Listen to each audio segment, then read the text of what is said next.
This is not something physical that he's seeing. He's seeing into the Spirit. The way John was taken into the Spirit to get the book of Revelation is the same thing with Zechariah here. Zechariah is taken into the Spirit. And he sees a lampstand.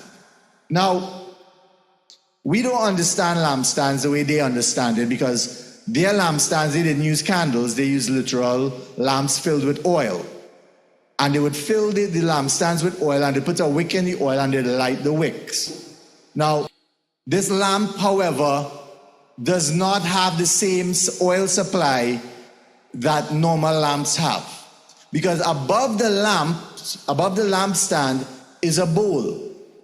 And from this bowl run 7 lines to each lamp.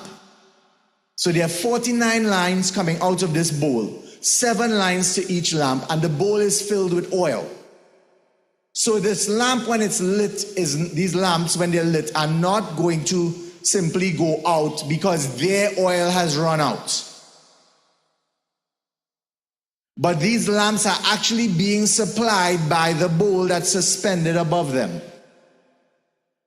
And the angel is telling him, he's saying, these lamps rejoice. They rejoice to see the plumb line in Zerubbabel's hand.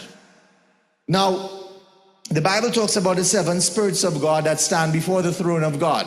And that, if you read the book of Revelations, you see the same symbology with the seven spirits standing before God. And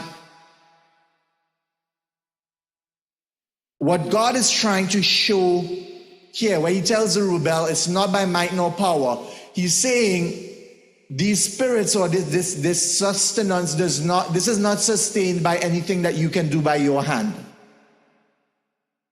Do you understand that he's trying to show that these lamps will not burn out the way normal lamps burn out, because they're not supplied on their own resource. Once the bowl over them, the bowl is not beneath. The bowl is not a reservoir that is being supplied by something natural. This bowl stands above them, and this bowl is being supplied by God. And once God is pouring oil into that bowl, these lamps will never go out. And so when he says to Zerubbabel, it's not by might nor power, he's telling him, listen, you are not the one who has set this up. You are not the one who is sustaining this. I am the one sustaining this, not through natural means, but by something miraculous.